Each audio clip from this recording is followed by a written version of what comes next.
Hello my dear friends, you're on the Military Summary channel, and today we will discuss the situation in Ukraine on the 14th of October of 2023. Today we have a lot of very interesting updates, so let's start. And first, as usual, we're going to start with Avdiivka area, because currently this is the most important, the most interesting area with a lot of geolocations. Mainly the geolocations we are receiving from the Ukrainian side. The only geolocation from the Russian side, we got the first days of Russian attack that we have already discussed in the previous video. A very cool video, obviously, that was published in the official Russian sources, how the Russian tanks, the armored fist, were attacking the Ukrainian positions, were moving from one position to another, attacking the Ukrainian shelters, fortifications, and so on.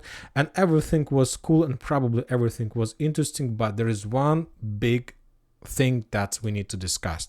And this is the point of view, and this is the vision of that operation that from the Russian side. But today the Ukrainians also published the video of the same operation, but from the Ukrainian side. And we understand that the picture that we're going to see is completely differs from the picture that the Russians published. The same story, the same movements of tanks, the same roads, the same hills, the same story, but with one difference. The Ukrainians were attacking and bombing the Russians heavy as a result of FPV drone strikes, as a result of artillery strikes. The Russians did have losses, and not just one or two tanks the Russians lost during those battles.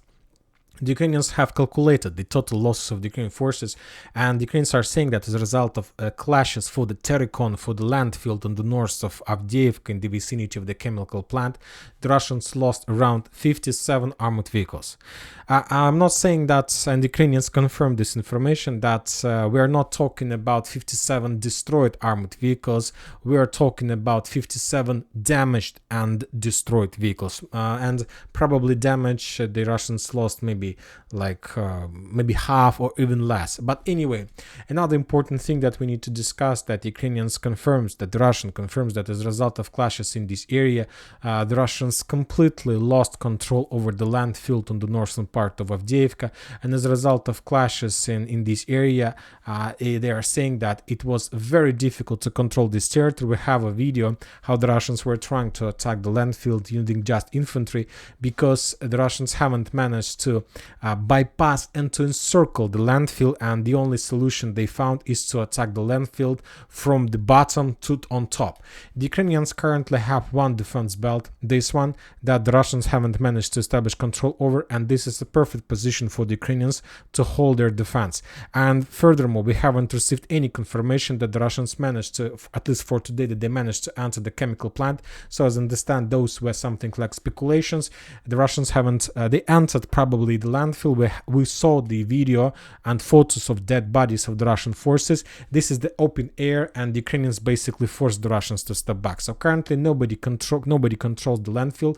The Ukrainians control the chemical plant and everything that located on the south and the southwest of the landfill. The Russian controls everything on the north and the northeast of this landfill. But the Russians are saying that they were forced to step back. So that means that there was maybe a day or maybe half a day when they managed to got on the hill, but later they were forced to step back. And as the main reason the Russians are saying why they were forced to step back is the problem with supply. The problem with supply, the problem with munition, the problem with rotations, and so on. And when the Russians were talking about problems with supply, of course, the first thing that came to my mind is the photo and video in the vicinity, in the area on the road between Yasynovataya and Pantelemonivka. On this video, we can see from another angle the video how the Russians were moving in the along the road, and on this video we see destroyed bridge.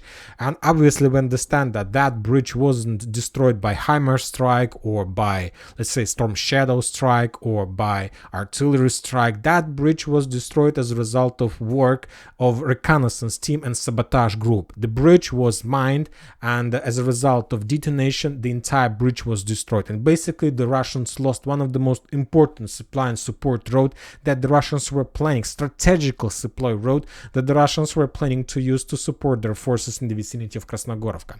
The thing is that if we take a look at this map, we're gonna see that there are a lot of roads, obviously, but the Russians were using the Yasynovataya, this road to the north. Then from this area they were moving further to the north, and from this interception they were moving to Verkhnetoretska, and in Verkhnetoretska was the main logistic hub, the main logistic area where the Russians were, let's say, working with the supports. And from this area there was like 3 support pipelines. First one Verkhnetoretska Novovasilovka, the second support pipeline Verkhnetoretska Novobakhmutovka, the third pipeline Verkhnetoretska Novosilovka Drugaya, and then to Krasnogorovka.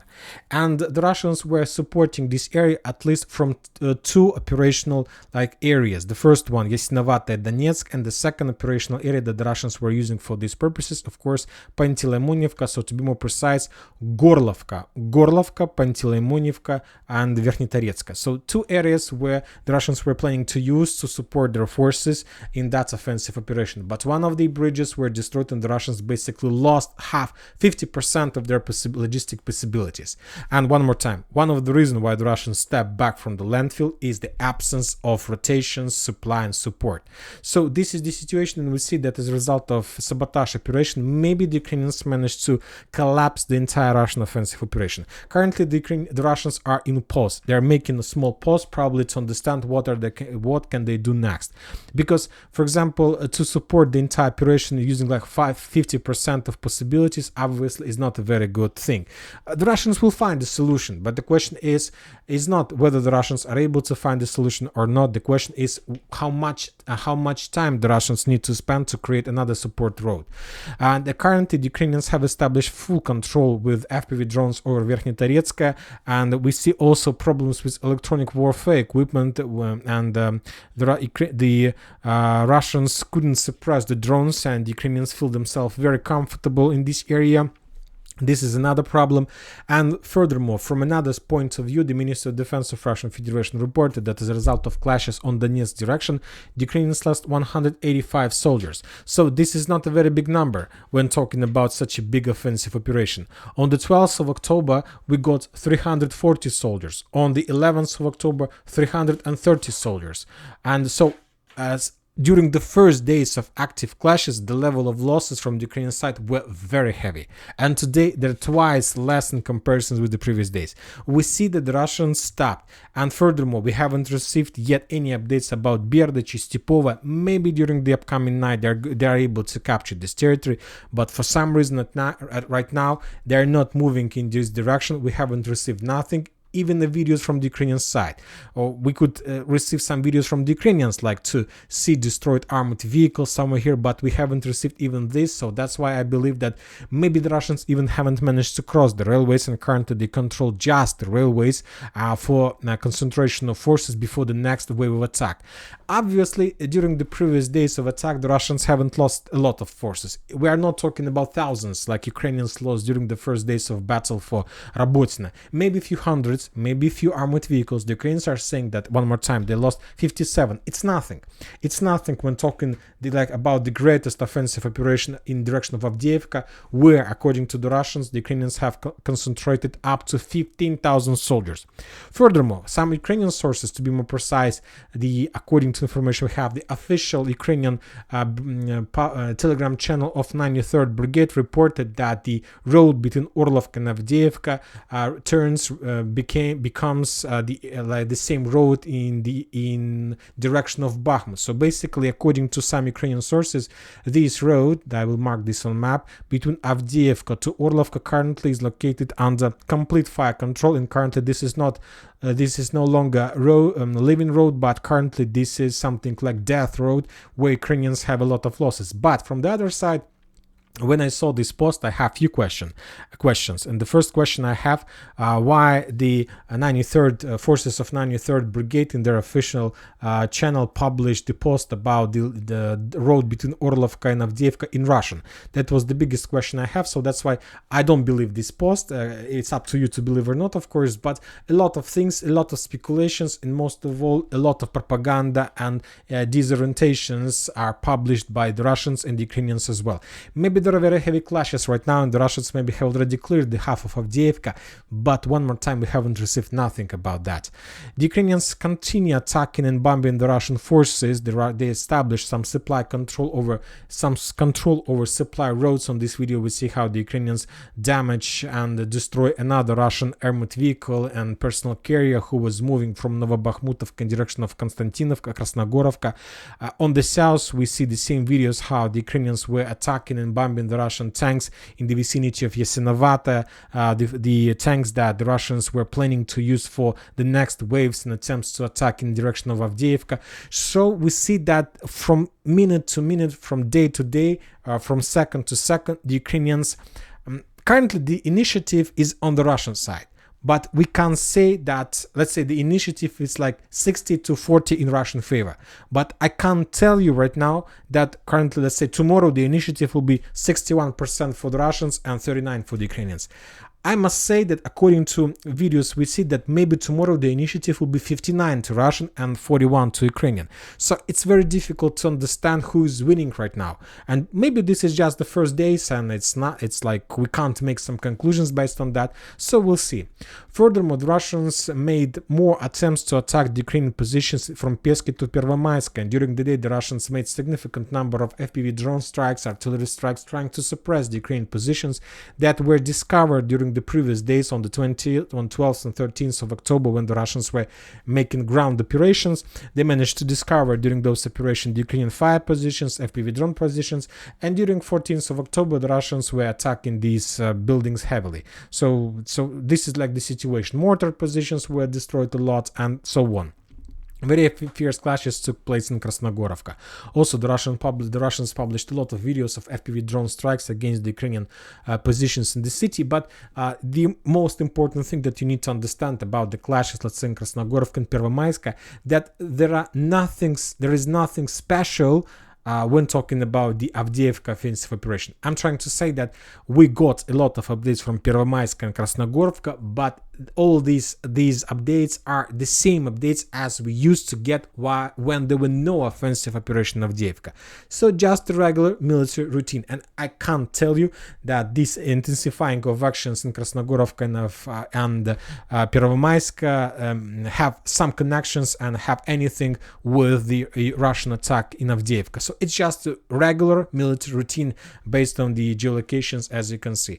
The Russians managed to destroy and suppress another artillery position behind Krasnogorovka that Ukrainians were using to support the Ukrainian forces in Avdiivka and to attack the Russian offensive forces who were moving in direction from Novobakhmutovka to Krasnogorovka. That position was destroyed, and also we can see the secondary detonation of munition, and that was a very important success, important achievement for the Russians before the next waves of attack. Obviously, the next waves of attack are going to take place. The only thing the Russians need to understand and to fix is logistic. They lost one bridge, they lost 50% of their logistic possibilities, and in a very short time they need to find a solution how to fix this issue, because every single day, every single minute, every single hour means that Ukrainians have more and more chances and possibilities to concentrate their forces in the vicinity of Novoalexandrovka. And at some point of time, the Ukrainians will be able to concentrate critical mass, and after that, the Russians will lose momentum, and they will not be able to continue any attack further, and they will be forced to even maybe to step back on the Russian side of the railways and to dig in deeper, expecting the Ukrainians' counteroffensives. The time is very short in this area, and the Russians need to solve the problems very fast. If they can do this, they will get results. If they don't, they will be forced to step back. When talking about Marinka direction, we got another video from Novomikhailivka. There were no attempts to attack from the Russian side in direction of the city, as yesterday, the day before yesterday. Currently, the Russians continue regrouping because they had some losses during the first days of attacks. Now they're trying to regroup, and during the first days, they managed to discover a lot of Ukrainian fire positions, artillery positions, and during the day, they were like working out with every single point, trying to attack the Ukrainians with the different types of weapon. I expect that in a day or two the Russians will restart their offensive operation, but as we discussed in the previous videos, the current the main problem of the Russians is the northern area is out of timings. The Russians haven't managed prepared the northern bridgehead for an entire offensive operation during the previous days because the fields in this area are completely mined.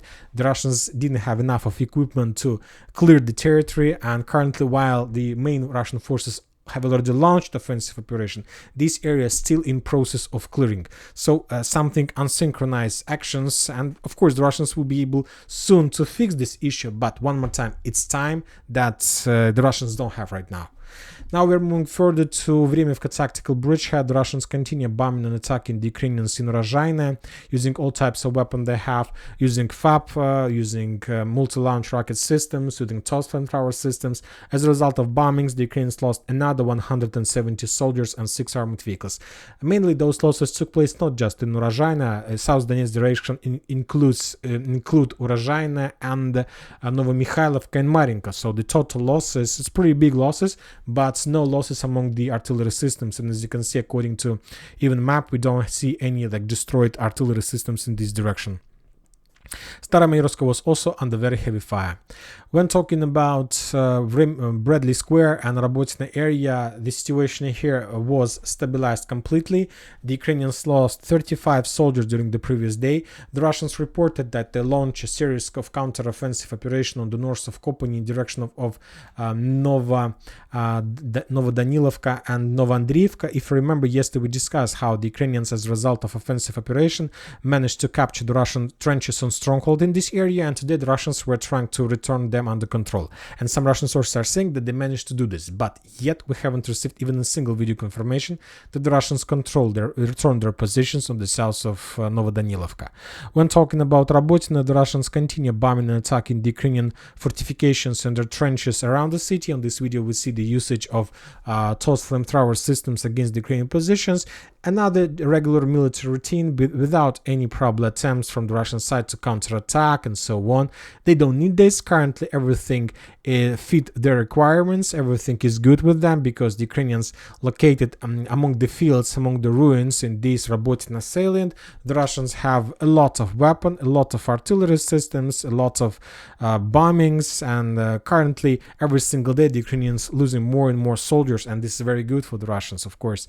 When talking about Kherson direction, we got a lot of updates. The Russians continue bombing Berislav using FA-500 missiles, and as a result of those strikes, a lot of buildings were damaged, probably the areas of concentration of Ukrainian forces. There are no more civilians, all of them were evacuated, and every single building in Berislav is under Ukrainian control. I'm talking about the forces who were redeployed there, and the Russians know what they're doing, so they're just bombing and bombing and bombing. Very interesting updates we're getting from Kherson today. The Russians one more time published the video how they were bombing the Ukrainian positions on the Russian side of the river, of the Dnipro river. This is not the first time when the Russians attacked this area, so this is another confirmation that as a result of some actions the Ukrainians managed to capture some territories on the Russian bank of Dnipro river, but the Russians are not planning to counterattack because it's impossible, first of all because of the terrain in this area, and the Ukrainians are not moving further. So that's why for now everything is good, and the Russians don't think they need to make some changes in this configuration of the front line. On this video we see a very heavy bombing of Kherson itself with a significant number of multi-launch rocket systems and a lot of explosions, a lot of secondary detonations. So probably the Ukrainians have concentrated some forces, and if the Ukrainians were planning to do anything, obviously their plans were ruined.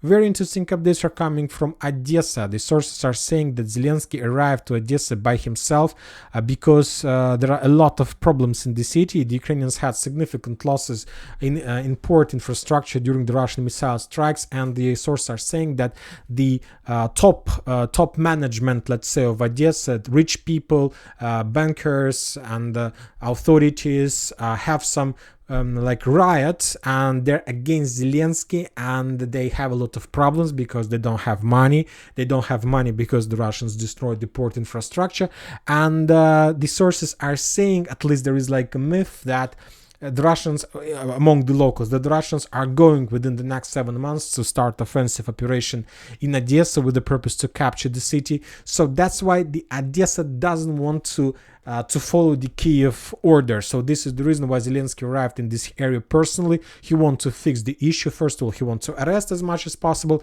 and the most important, he wants to establish and put his own and people on the main positions in the city, and to have 100% control over this territory. Furthermore, a lot of Ukrainian propagandists start talking very bad things about Zelensky. Maybe you know the person by the name of Aristovich. He's very popular in Ukraine. A lot of people follow him, and he told today that the Ukrainian authorities did a lot of mistakes, that Ukrainian authorities are corrupted, and a lot of things. And basically, we can say that a lot of Ukrainian people, influencers, start asking people or the entire to create the situation to replace Zelensky on his position and to force him to start elections. When talking about Crimea, the Russians managed to restore the traffic on the Crimean bridge 18 days before the plan. So we see that everything is okay with Crimea. The Russians managed to restore their possibilities, their logistic possibility, the support. Obviously, the Ukrainians will make more attempts to destroy the bridge. The Russians will try to find a solution how to reduce the risk in the future. And one of the solutions is that the Russians have already started building the railways between Zaporozhye, Crimea, and the mainland along the Zaporozhye and Donetsk area. Maybe it will help them. When talking about other front lines, a lot of updates are coming from the Kupyansk area, and the Russians are saying that as a result of clashes on this direction, the Ukrainians lost 215 soldiers, 6 armored vehicles. Currently, this is the area with the heaviest losses during the previous 24 hours. We haven't received nothing about the geolocations, about the Russian attacks, as we got from, let's say, area of Avdiivka. The Avdiivka operation was the most secret, but during the 4 days we got a lot of geolocations of significant number of destroyed vehicles. But when talking about Kupyansk, we have received almost nothing from this area. They only got just few flamethrowers attacks, and furthermore, the Russians, for example, published another destroyed artillery system and ammo depot somewhere among the forests of Kupyansk direction. So nothing special, just the regular military routine in this area. No changes on the ground as well. But the Russians are saying that they managed to capture a few checkpoints. When talking about Bakhmut direction, there are no changes on the ground, just the regular artillery duels.